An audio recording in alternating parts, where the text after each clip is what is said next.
ये मैटर नहीं करता कि तुम तब क्या करते हो जब तुम अपने कंफर्ट में होते हो, बल्कि मैटर ये करता है कि तुम उस समय क्या करते हो जब तुम कंट्रोवर्सी और चैलेंजेस के सामने खड़े होते हो। जितने भी बड़े बड़े आविष्कार हुए हैं, बड़े बड़े बदलाव आए हैं, जानते हो उनसे क्या पता चलता है? यही कि हर बड़ी क्रांति से पहले कंट्रोवर्सी जरूर होती है दोस्त। फिर चाहे रेसिज्म के खिलाफ खड़े होने वाले नेल्सन मंडेला हो, या फिर यूनिवर्स में पृथ्वी के अलावा और भी प्लेनेट है ये बताने वाले गैलीलियो हो, चाहे नवाजुद्दीन सिद्दीकी हो या नंबर थियरी, इनफाइनाइट सीरीज को इन्वेंट करने वाले मैथमेटिशियन रामानुजन हो, इन सब के बड़े बदलाव आने से पहले इन पर सवाल उठे, इनका मजाक बना, इन्हें गालियां दी गई, लोग इनके खिलाफ खड़े हो गए थे और इन्होंने न केवल उसका सामना किया बल्कि एक बड़ा बदलाव लाकर ही माने। कारण एटीट्यूड, क्योंकि एक विनिंग एटीट्यूड ये अच्छे से जानता है। जिनके इरादे साफ होते हैं लोग अक्सर उनके खिलाफ होते हैं, और यही नजरिया पीठ पीछे चल रही बुराइयों के सामने डटे रहने में काम आता है दोस्त। इसलिए चाहे तुम्हारे खिलाफ एक हो या 1000 लोग हो,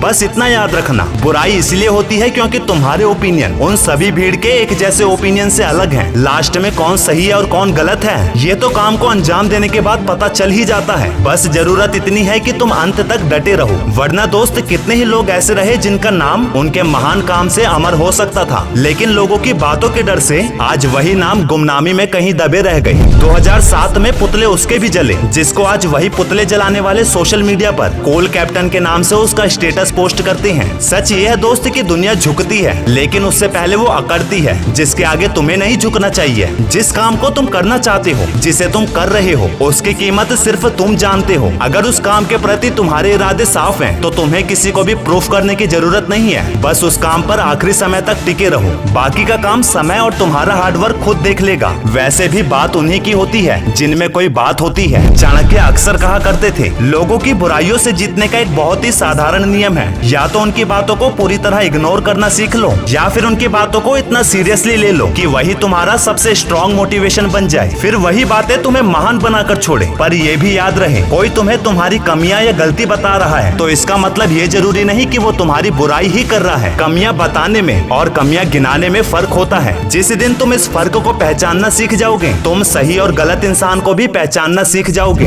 याद रखना दोस्त, किसी भी चीज को हासिल करने के लिए हौसले चाहिए होते हैं, लोगों की अप्रूवल या परमिशन नहीं। हौसले बुलंद होते हैं एक के बाद एक किए गए कामों से, जो तुम्हारी आस और विश्वास को बनाए रखते हैं। एक इच्छा से कहाँ कुछ बदलता है, एक फैसले से थोड़ा कुछ बदलता है, लेकिन जब तुम्हारा विश्वास जाग जाता है तब वहाँ से काम में कंसिस्टेंसी अपने आप आने लगती है, जो सब कुछ बदल कर रख देती है। क्यों डरते हो इस भीड़ से? अभी खिलाफ हैं, इन्हें गलत साबित कर दो, तुम्हारे लिए खड़े हो जाएंगे एक दिन। ठीक ही तो कहा है किसी ने, दुनिया चुप रहती है कब, कहने दो कहती है जब। अरे नजरअंदाज करो उन लोगों को जो तुम्हारी पीठ पीछे बातें करते हैं, क्योंकि वो उसी जगह पर है जहाँ रहने के वो लायक हैं, तुम्हारे पीछे। बस फोकस रखो अपने काम पर। फोकस काम पर रखोगे तो उन चीजों पर नजर जाएगी जो बाकी लोगों से छूट जाती है। और एक स्मार्ट इंसान वो होता है जो छोटी छोटी चीजों में बड़ी बड़ी अपॉर्चुनिटी को ढूंढ निकालना जानता हो। इसके लिए फोकस चाहिए होता है तगड़े वाला। वीडियो के लास्ट में एक छोटी सिंपल सी बात याद रखना, कंट्रोवर्सी साधारण लोग करते हैं, महान लोगों की। अब ऐसे ही और भी अच्छी अच्छी वीडियोस के लिए चैनल को सब्सक्राइब करके बेल आइकॉन जरूर दबाना।